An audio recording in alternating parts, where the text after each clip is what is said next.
Hi everyone, welcome to the prep video for April's Halloween Addicts Anonymous class, which is Home Sweet Home Skelly. I hope you got the pun. Small, but it's Home Sweet Home. Small because it's a coffin. They're usually not very roomy. At least the ones I've seen haven't been. And I'm going to wait to find out really how roomy they are. Anyway, thought you could use a little bit of guidance on the background prep for this since it is a little different. So I'm going to show you, if you ordered a ephemera kit, say that 3 times real fast, what you may have gotten is you will get a piece of music torn from an old hymnal. Don't worry about what words are on it because it gets basically kind of covered up over here in the corner or wherever you're going to put it, but you can see hints of it peeking through. And but I did try to pick ones that had a little bit something, like this one says, "I cannot tell." And then you should have gotten a couple of pages torn from a book. I tried to get one that was lighter page and a little bit more worn page, although we're going to rip these up, so it really doesn't matter. A lot of you have gotten a piece of this tissue paper. It's a little thicker than tissue paper, and if you're lucky enough to get the logo on there, it's from my toilet paper. I order my toilet paper from Who Gives a Crap. It's great bamboo toilet paper, and it's okay in my septic. But they wrap up each roll in this paper, and so the stuff I normally order comes in papers that are black and white. So I hang on to them because I never know when I'm going to use them, and here I used it. So if you were scratching your head going, why did she send me something that says Who Gives a Crap? I really do give a crap. It's just what I decided to use for this. And now I can only buy so much toilet paper, and so I've run out of the wrapper for this. And I ordered more toilet paper, but they sent me I ordered the wrong one. So I got toilet paper that was in brightly colored tissue paper. So I'll figure out something to do with that. So in place of it, you usually I sent you 2. A dark piece of this and a light piece of this, but since I'm out of it, I've been throwing in these cute little bags, and so it'll do just fine. So I'm going to use a bag, and I'm going to use my toilet paper wrapper. So the first thing you want to do is you want to make sure you get out your decoupage medium and have it sitting there. And you guys know me, I use it a lot, so I have it in a little can here, a stainless steel can with a rubber seal, and that makes it easy for me to get into, and I don't waste as much of it. Goodness knows I don't need to waste anything.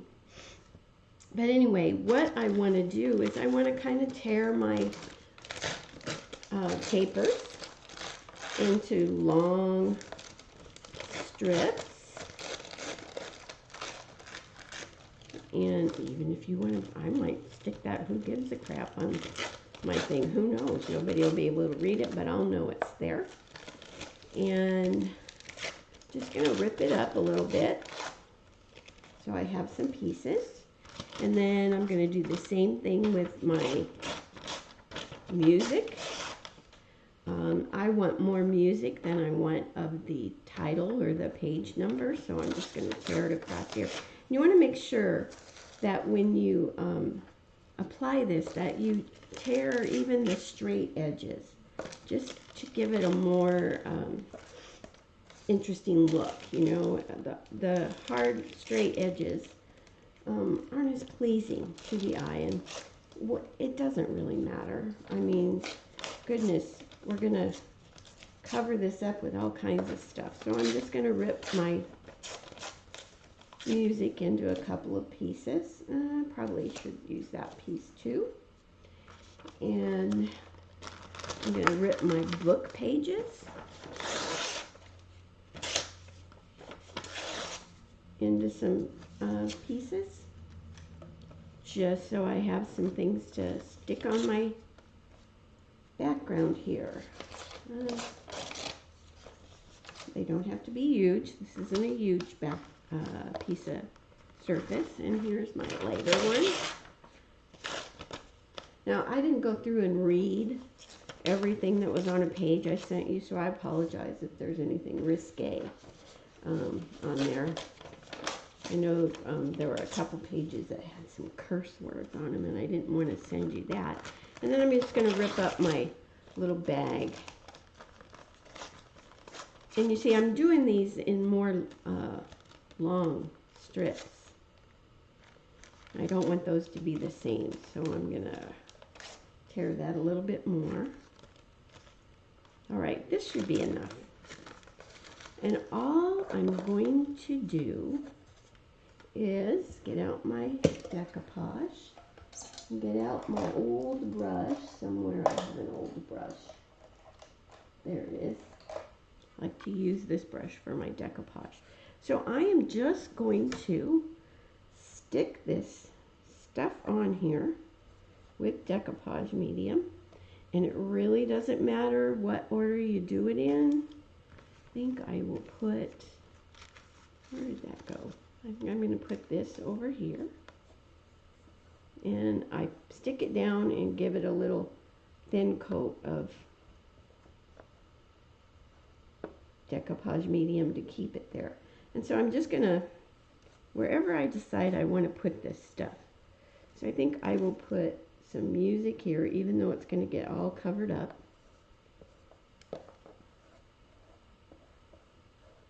So you're just going to build this background with all your little strips and pieces of stuff. And if you don't want to, okay, you can paint your background whatever color you'd like. Let's put some more over here.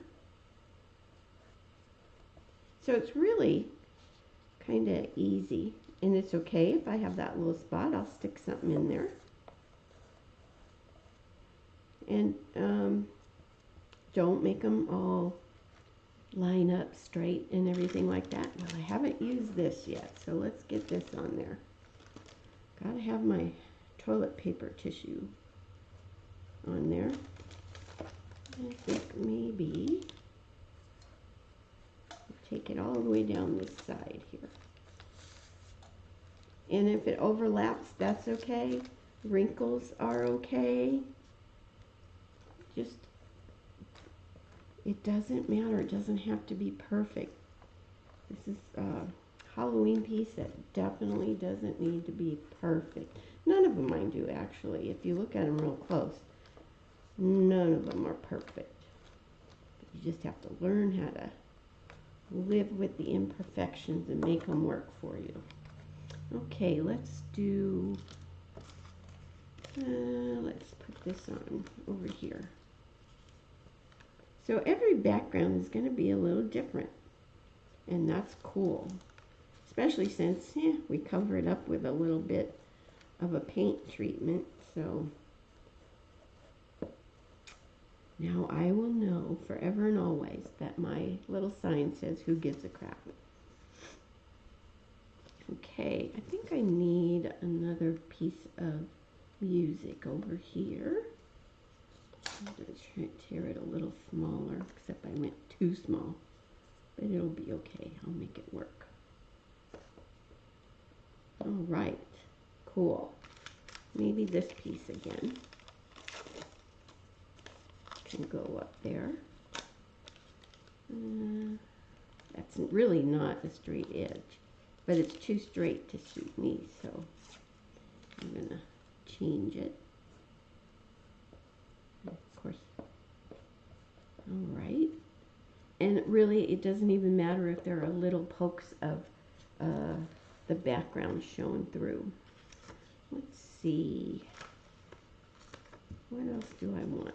I want to cover up that little piece. So I'm going to put that right there. And let's cover up this little guy. We only got a couple places to fill in now. Goes really quick. And let's put some of this up here. Now, if you wanted to leave more of this show through, when we do the next step, you could just not do it as heavy.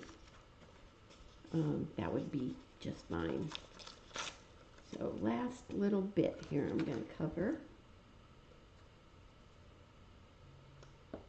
All right. So I am going to let this dry. Doesn't it look lovely? Kind of reminds me of a cow with the black and white. So I'm going to let this dry. What I'm going to do is I'm going to hit it with my hair dryer.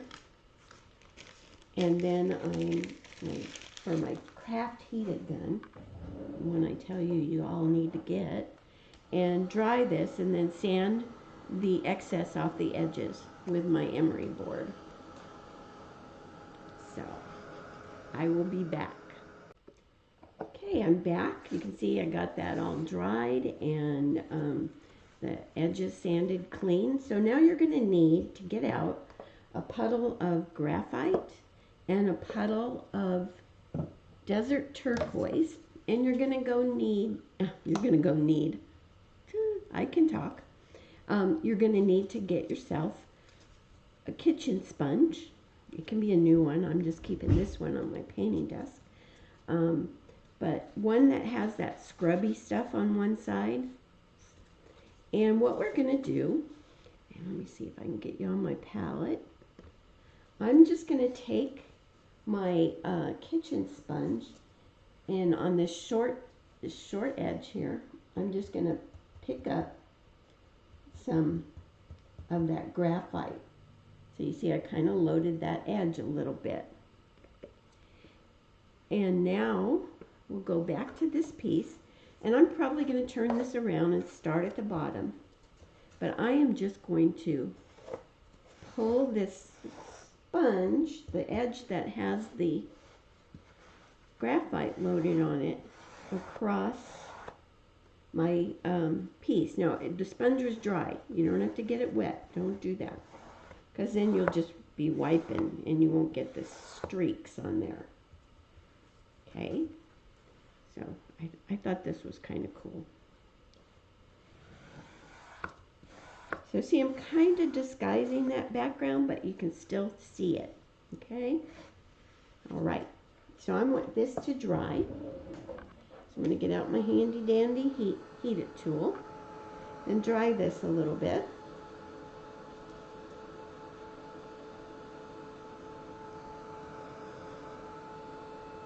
I got a lot of paint down in this area over here, so it's going to take me a little minute to dry it. Or I can just take my hand and wipe it off. It doesn't matter. Okay, that's dry enough. So now I'm going to turn this sponge over to the other side that doesn't have the graphite on it, and I'm going to load the desert turquoise the same way. And I'm just going to do the same thing, only not quite as much. I think on this guy I'm going to let a little bit more of the background come through.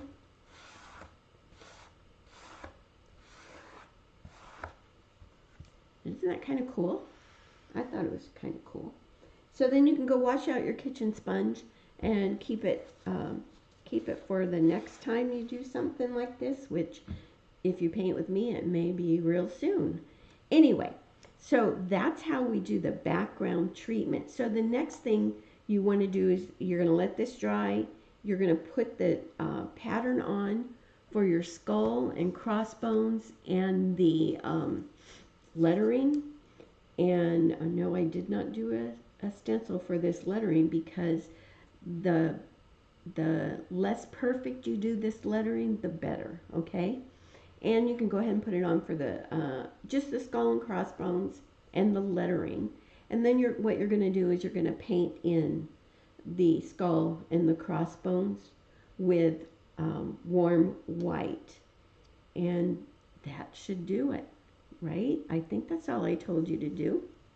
So easy peasy prep, kind of a fun background technique, and you'll be all ready for our class in April. So I'll see you there. Thanks.